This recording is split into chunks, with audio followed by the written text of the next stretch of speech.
right? So today's topic is basically it's basically in Hindi when things happen to you rather than by you. Okay, this is the topic we'll be covering. Um, I'm going to be showing you a set of sentences. Try to see if you can put these sentences into two buckets. So when I say I drink water, what is happening here? You're taking an action, okay? Some more examples like that from the list that you see in front of you. I write my name, okay? I turn on the light, okay? What else? I open the window, okay? I take the book, okay? Very good. In these 5 examples, okay, the user or she is doing an action, okay? Now let's contrast it with the remaining. Take any of those examples. An idea came to me. What is happening there? I'm hungry, okay? And the third one you said is what? I'm sleepy. I still see, if I read it in English, the sentence is still written the same way, right? An idea, let's say this one, I'm sleepy, I'm hungry, it's written exactly same way as I open the window or I write my name, I drink water. How do I draw the contrast? Take a moment to see the direction of the arrow. Awesome. So let's take the thing that is coming towards it. So I got a message. How will you describe the direction of arrow? To me. Okay, very good. It's not like I write a message, which is the action caused by the subject. This is coming to the subject. Okay, let's take some more examples. My head hurts.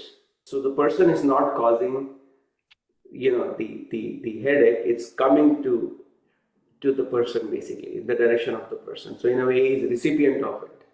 Okay, wonderful. Yeah, you don't have any control over that. It's something happening to you. English, it doesn't make a difference between the doer and the experiencer. Okay, in the set of examples that you see in front of you, some of these are a physical state or an experience or a condition, right? I am sleepy, it's a condition. You are in a state of that sleepiness. Okay, you're still writing as I am sleepy because English, it doesn't differentiate between the doer, something that you're doing, versus something you are feeling. Okay, Hindi differentiates it. Okay, something that you are doing, you will write it as I open the window, I write my name, I drink water, or I take the book. You will write it in a certain way where you have, subject, action, and along with that an object. But when something is happening to you, an experience or a state, Hindi treats it differently. Okay. So let's take some time. Okay. So again, from the list before, I open the window. User I is doing the action. So it's really the user opening the window. Versus I feel cold.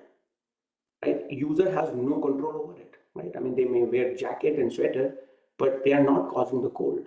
Right? It's something that is happening to them. They feel that, that cold.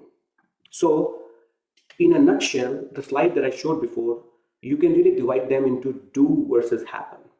Something that you're doing or something that is happening. Okay, it's a very important concept in Hindi language because there are about 5 unique kind of experiences or buckets that you should remember. So in English, there is a notion of it appears to me or it seems to me, but you often don't really write it, it's implied. Hindi makes it very, very obvious. And how does it do it? You ended up using the word called ko. Okay, you ended up using this postposition called ko. So you take any subject or pronoun, and when you add this ko to it, it changes the state. Okay, it changes it to this person is not doing it, it's he or she or they are experiencing it. Now we want to practice first the ko, right? The postposition ko. These are the base pronouns. So when you have main, you add ko to it, it becomes mujhe और मुझको. Something experience, it's coming to me. Experience a state or feeling. When you have hum, which is we, I add ko to it, it becomes hame or humko, to us. When it is you, aap, you add ko to it, it becomes aapko, which is to you. Okay, more polite way of saying it. When you have tu, or sorry, tum, you add ko to it, it's tumhe or tumko, to you. When you have tu, you add ko to it, it's tujhe or tujko, again to you, but it's if you are very close to the person. When it is yeh, which is colloquially said as ye as well, it becomes ise or isko, to this, or to him, to her. When it is weh, which is colloquially said as wo as well, you add ko to it, it's become usse or usko. Okay, to him, to her again. When it is ye, these, ko to it, in he or in ko, to them. And lastly, those or way, you add ko to it, becomes unhe or unko, to them. Like some regions will use ko quite a lot, right? I mean, I think if you remember when Professor Sunil Bhatt came, right? I mean, he briefly mentioned about that as well, and to the point that you know, you know, he even mentioned that, like, you know, if you go to the northern part of India or Delhi, you know, "मैं" is I, right? As you know, and when you add "ka" to it, it's "mera," "mere," or "meri," or "mere," right? Typically, when you add "ko" to it, it's, as I said, it's "mujhe" or "mujhko." But it's so prominent in some regions that people end up putting, you know, ko on the thing which is already have a postposition, right? Which is grammatically not correct, but it's somehow it's spoken so much that it's almost like a common thing. So he mentioned about this one, like if you go to northern part of India, it's almost like mere ko. Like mere ko, it's like grammatically it's wrong. You will say mujhe, you will not say mere ko. But people will say mere ko bukhar hai, right?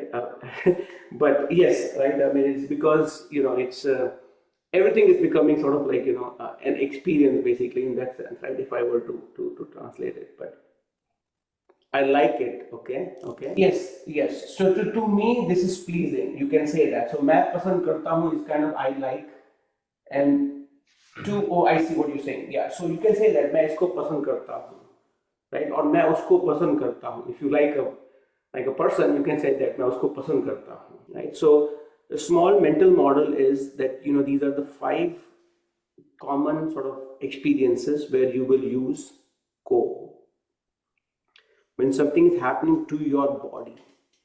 Okay, when experiencing cold, or, you know, it's a hot winter, or, you know, if you're feeling sleepy, something is happening to your body, bodily discomfort basically. When about your likes or dislikes, whether you like the song or you like someone or you feel bad, okay, happens to your mind, okay, whether you're knowing or remembering something, okay. Again, something is happening to your mind. Oh, I remember him, okay, or I know Hindi, okay, I know swimming.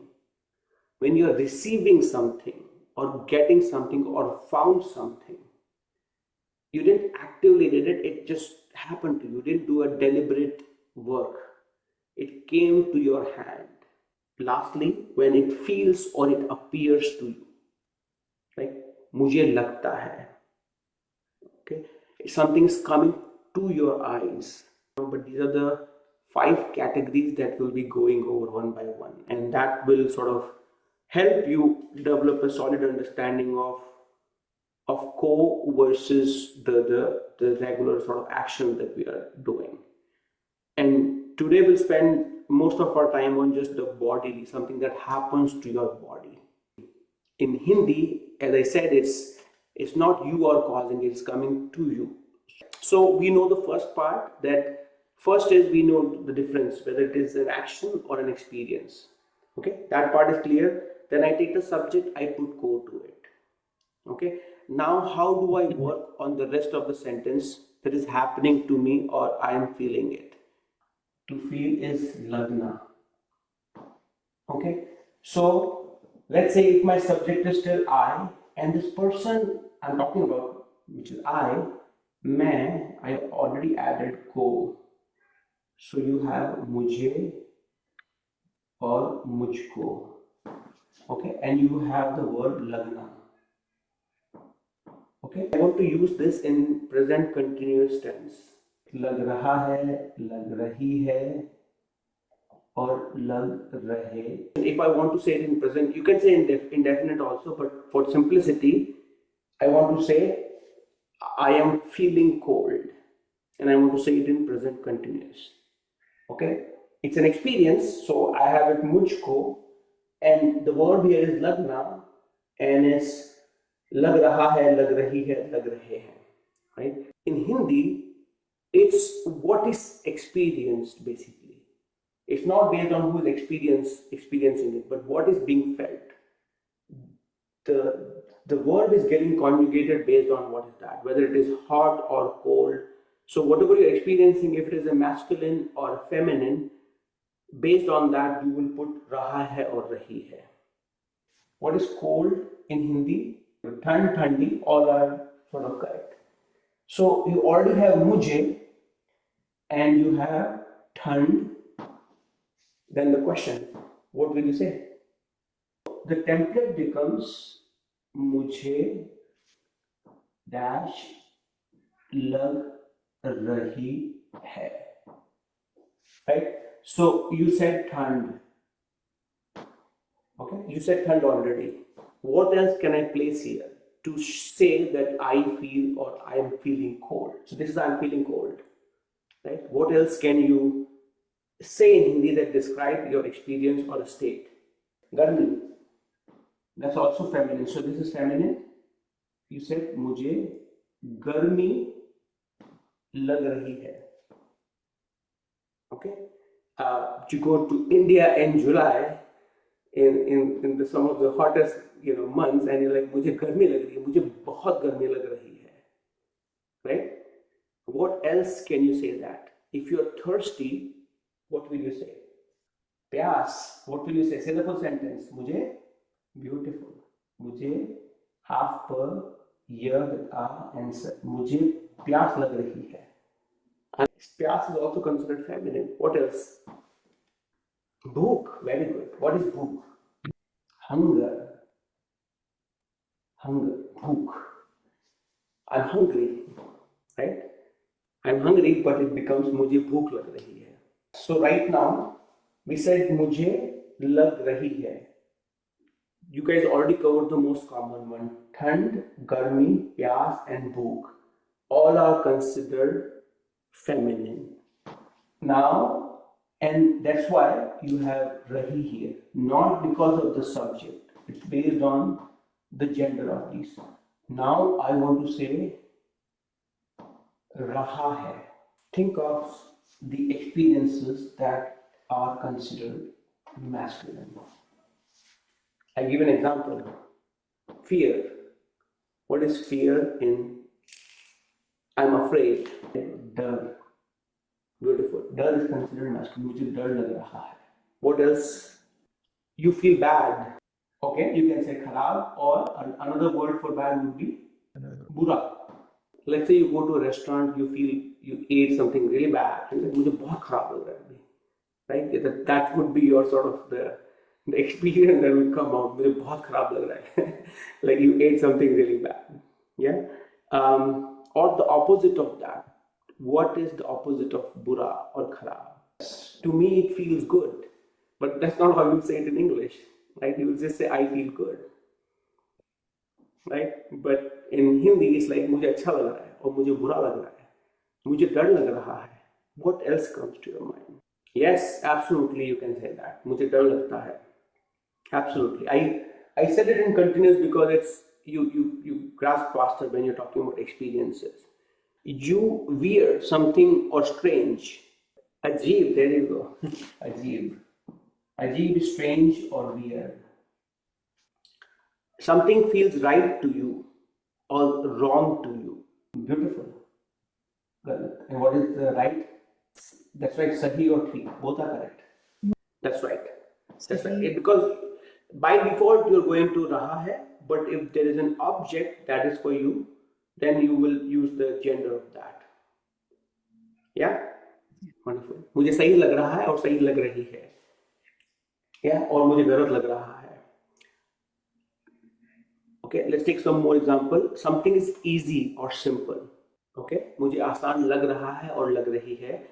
In these kind of words, you also look at, because right now it's hidden. I didn't really talk about a problem. We are talking about a problem or a math question, right? So based on that, you can say लग रहा है और लग रही है.